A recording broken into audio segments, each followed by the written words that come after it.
Pelo sinal da Santa Cruz, livrai-nos, ó Deus, nosso Senhor, dos nossos inimigos.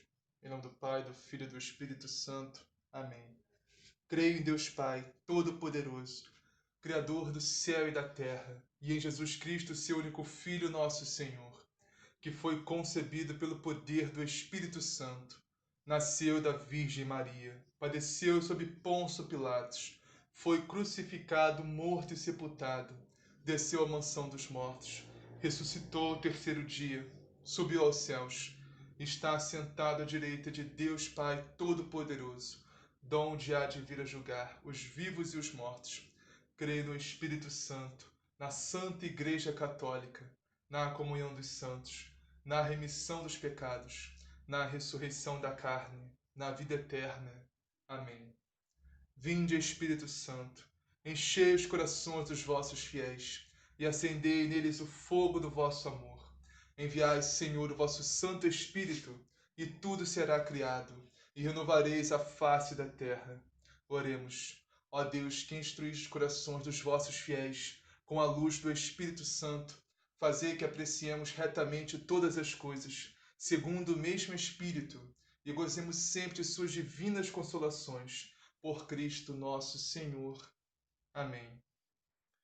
Liturgia da Palavra, 26 de setembro de 2020, sábado, 25ª semana do Tempo Comum. Hoje estamos celebrando a memória litúrgica de São Cosme e São Damião, dois santos e mártires da nossa Igreja. Primeira leitura. Leitura do livro do Eclesiastes. Alegra-te, jovem, na tua adolescência, e que o teu coração repouse no bem nos dias da tua juventude.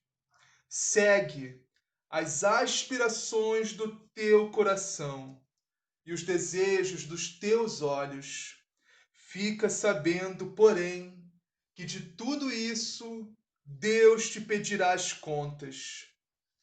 Tira a tristeza do teu coração e afasta a malícia do teu corpo, pois a adolescência e a juventude são vaidade.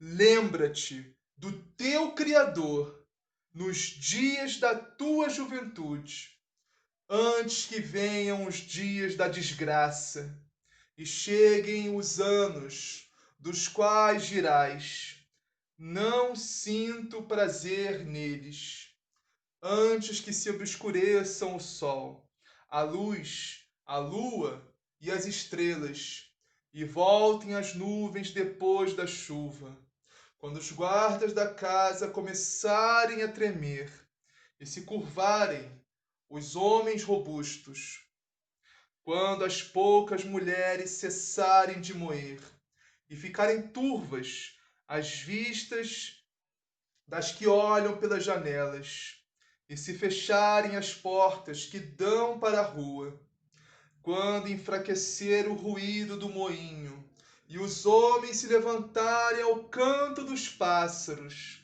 e silenciarem as vozes das canções, e houver medo das alturas e sobressaltos no caminho, enquanto a amendoeira floresce, o gafanhoto se arrasta e a alcaparra perde o seu gosto, porque o homem se encaminha para a morada eterna, e os que choram já rondam pelas ruas, antes que se rompa o cordão de prata e se despedace a taça de ouro, a jarra se parta na fonte, a roldana se arrebente no poço, antes que volte o pó à terra, de onde veio, e o sopro de vida volte a Deus que o concedeu.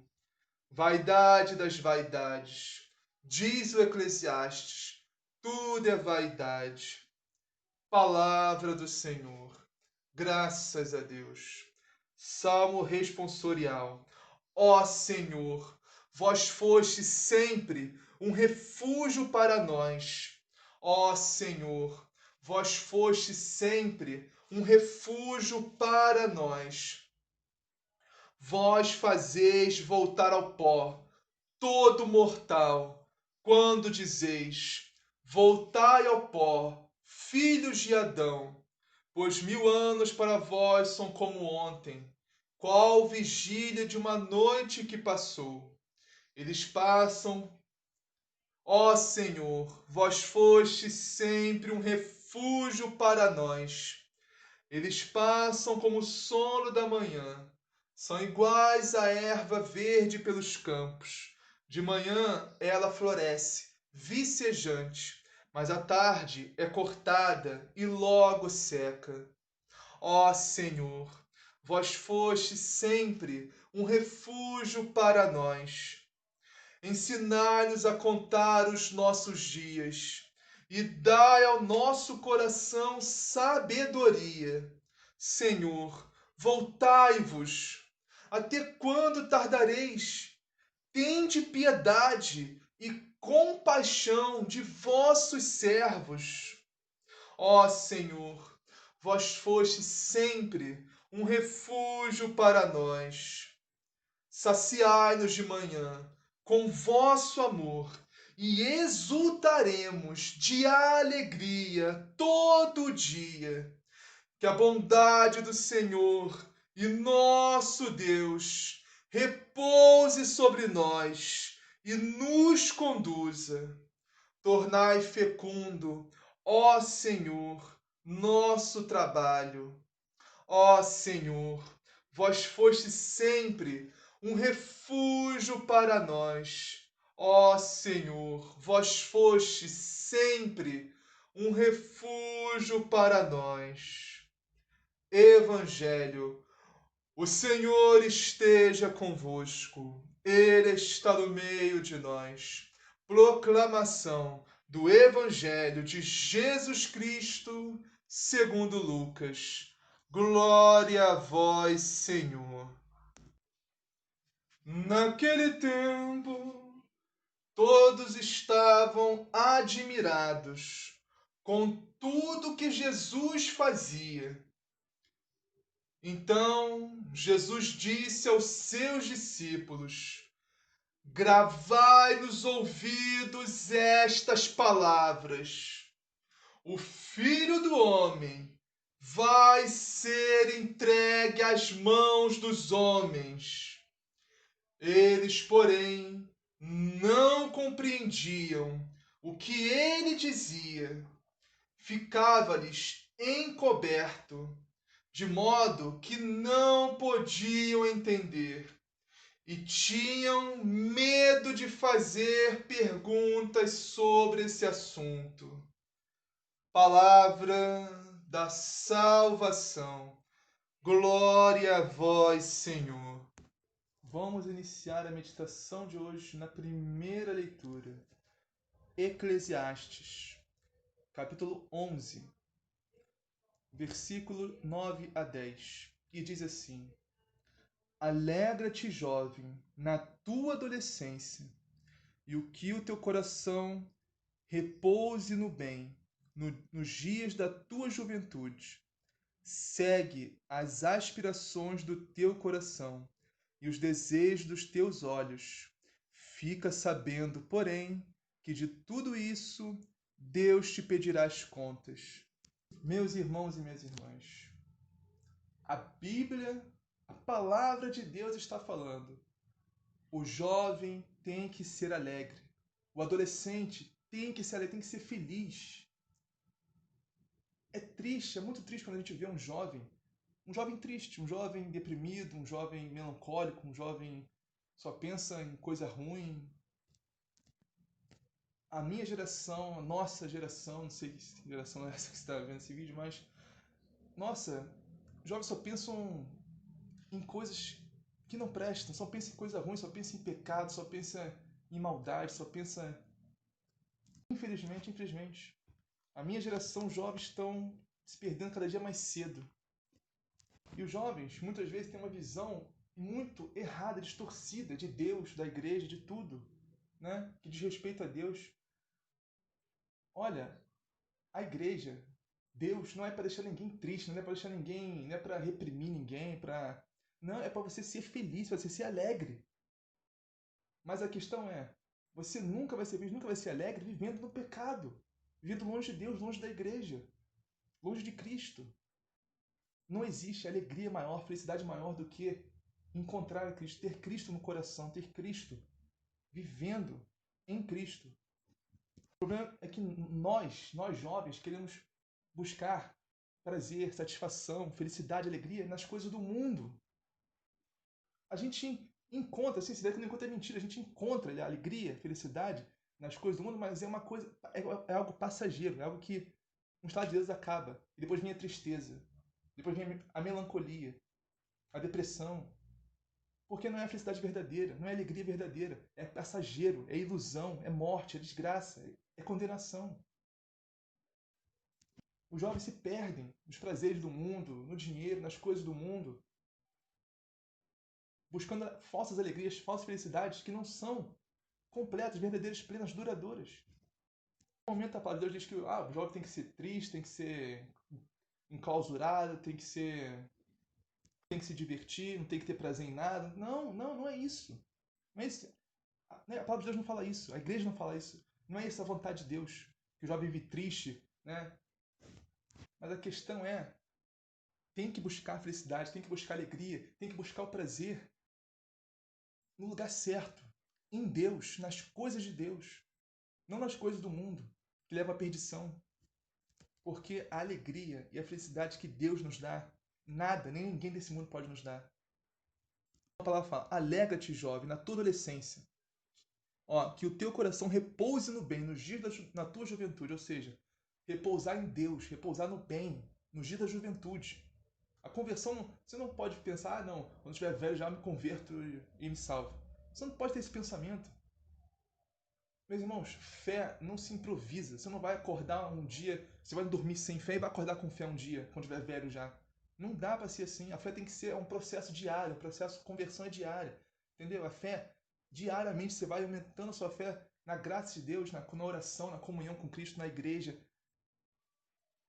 Vai dormir um dia com fé e daqui a anos acordar com...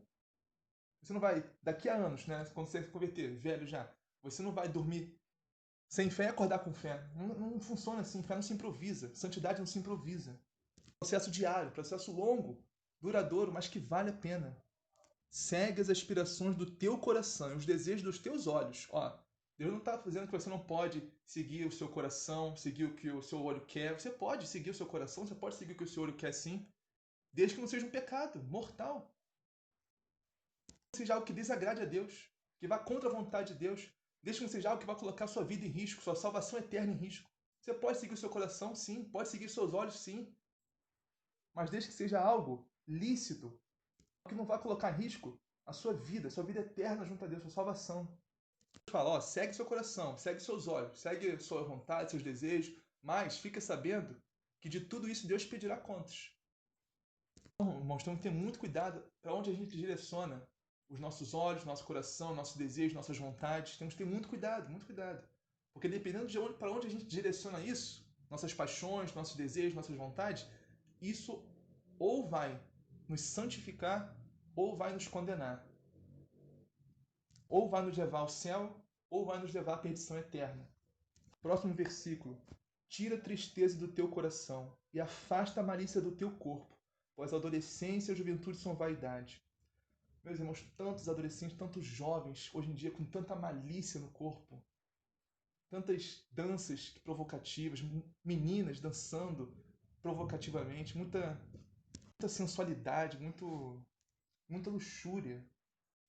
Homens também, né, que vão para academia para ficar bombado, né, para se mostrar para as meninas. Isso tudo é malícia de corpo, isso tudo é vaidade.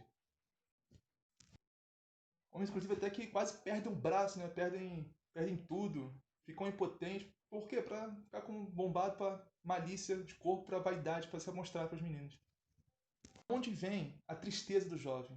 A tristeza do adolescente vem da malícia do corpo. Diz aqui, tira a tristeza do teu coração. Para você tirar a tristeza do seu coração, você tem que largar a malícia, tem que largar a impureza, tem que largar a luxúria, tem que viver a pureza. Quem é casto é feliz. A castidade nos dá felicidade. O problema, a gente é muito carnal, muito mundano, a gente não consegue enxergar desse jeito nenhum. A gente acha que castidade é repressão, é uma repressão doentia aos jovens, aos desejos, aos prazeres, né? A igreja oprime, né? Deus oprime o jovem, não quer deixar o jovem ser feliz, não quer deixar o jovem ter prazer. Meu Deus, é uma mentalidade muito carnal, muito mundana. Viver a sua sexualidade desregrada só traz desgraça na sua vida, só traz infelicidade. Nada mais além disso. Viver por sexo, viver para ter prazer, isso só traz desgraça, só infelicidade, só tristeza. Quem vive a pureza, quem vive a castidade é feliz. Quem vive em Deus é feliz. Quem vive na igreja de Cristo é feliz. Temos que entender, irmãos, que nem Deus, nem a igreja de Cristo, nem a igreja católica, nem ninguém quer oprimir, reprimir os desejos, os prazeres de ninguém. A gente quer simplesmente libertar. Deus quer te libertar. Libertar do seu pecado, libertar da maldade, libertar da tristeza, libertar do mundo, esse mundo corrompido. Deus quer te dar felicidade, felicidade completa, que você só vai encontrar nele, só em Cristo. Analisar versículo 12, 1.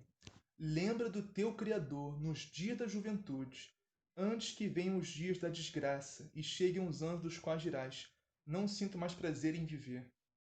Meus irmãos, você pode não querer me escutar agora, né? Querer viver a sua adolescência, a juventude, do jeito que você quiser viver, sexualidade regrada, muito sexo, muito dinheiro, muito prazer, muita coisa do mundo. Tudo bem, você é livre, Deus deu livre-arbítrio.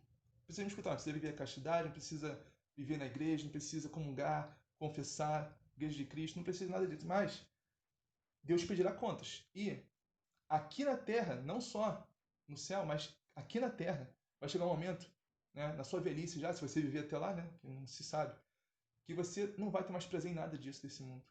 Você vai perder o seu sentido de viver. Por quê? Porque você colocou a sua vida no mundo, você colocou o seu prazer no mundo, colocou a sua juventude no mundo, colocou tudo que você tem no mundo. E o mundo destrói. Destrói você, por dentro para fora, destrói. Deus constrói, Deus edifica.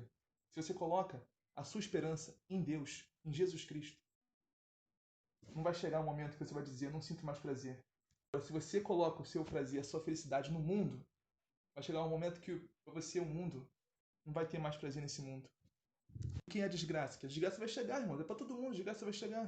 A desgraça não no sentido de perder a graça de Deus, a desgraça no sentido de sofrimento, de tristeza, de que todo mundo passa nesse mundo, independentemente de religião, ser cristão ou não, todo mundo passa por sofrimentos, por angústia, por tristeza nesse mundo. E quando chegar esse momento, você não vai estar preparado, porque você vai estar alicerçado no mundo, e o mundo é areia. Só Cristo é rocha. Você vai desmoronar, vai perder o sentido de viver. Porque o sentido da nossa vida é Cristo. Se o sentido da sua vida não for Cristo, você não tem sentido de viver, realmente. Vai chegar lá e você vai descobrir isso. Simples assim. Salmo é maravilhoso. Salmo 89, que diz assim: ó Senhor, vós foste sempre um refúgio para nós. Deus tem que ser o nosso refúgio, não o mundo. Deus tem que ser o nosso refúgio. Nosso lugar seguro, nosso porto seguro. E diz assim: ensinai-nos a contar os nossos dias e dás ao nosso coração sabedoria, ou seja, ensinar a contar os nossos dias. Nossos dias aqui são contados, mas temos que ter noção disso. Você não vai viver para sempre. Você pode morrer amanhã, você pode morrer daqui a uma semana. Não sabemos. Temos que contar os nossos dias. Agradecer todo dia que temos a Deus. Agradecer por estarmos vivos. Contar os nossos dias, contar os dias para encontrarmos face a face com o nosso Criador, com Jesus Cristo, nosso Deus. E ansiar por esse encontro, ansiar. Ser sábio, dai-nos sabedoria. Ser sábio não é você fazer o que você quiser, fazer o que der na telha, né? Seguir os seus impulsos, suas vontades, como eu estava falando no versículo anterior. Isso leva à perdição.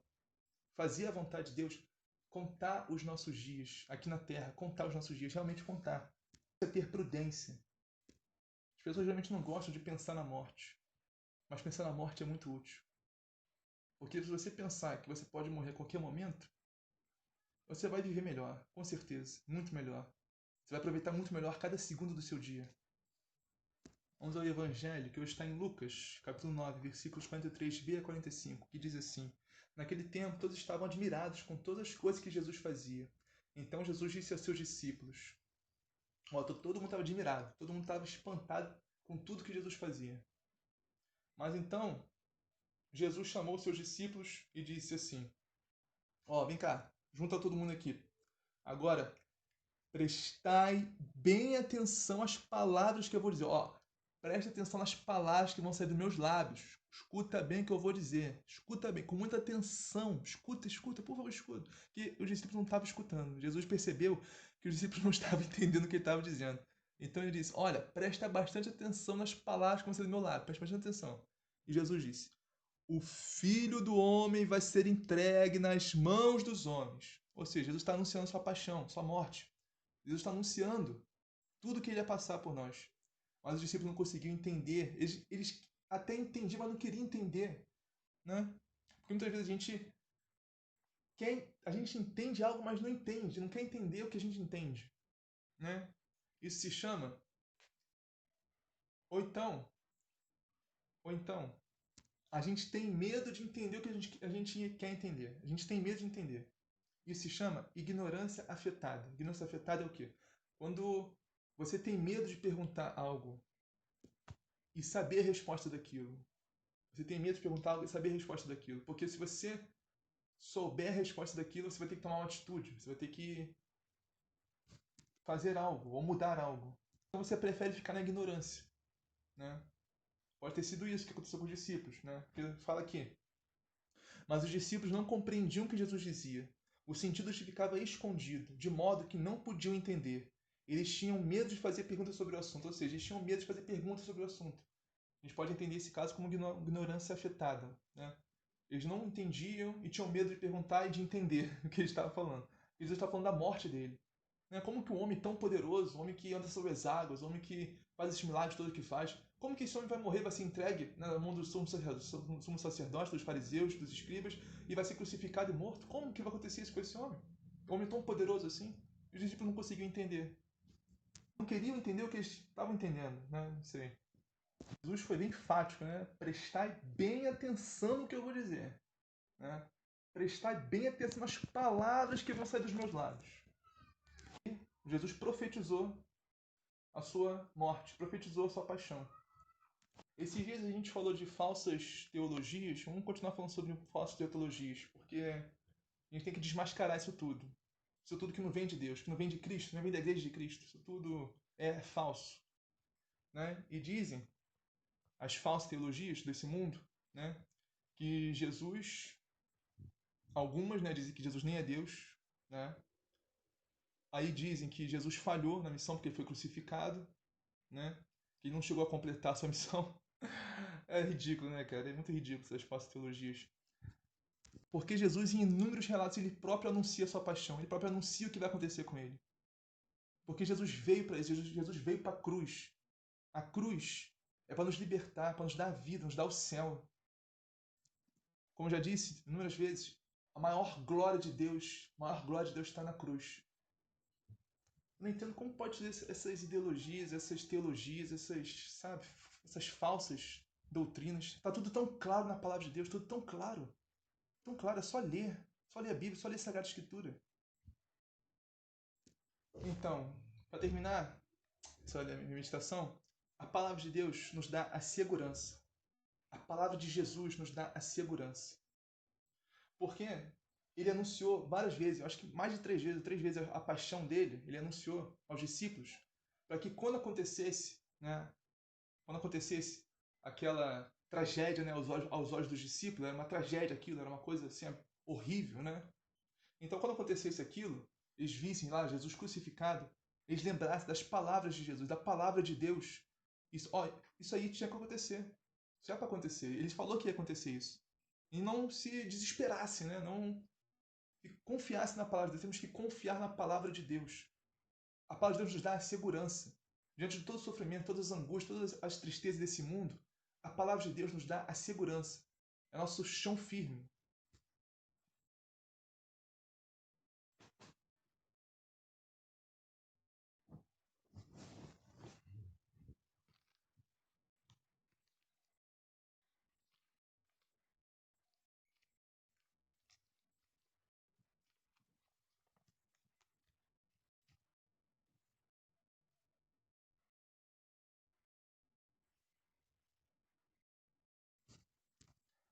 Portanto, irmãos, a cruz de Cristo não foi simplesmente um acidente de percurso, uma falha na missão. Não, claro que não.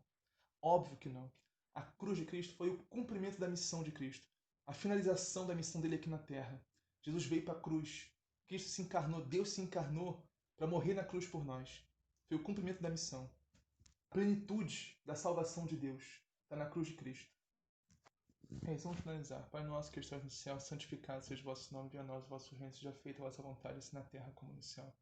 O pão nosso que cada dia nos dai hoje, perdoai as nossas ofensas, assim como nós perdoamos a quem nos tem ofendido.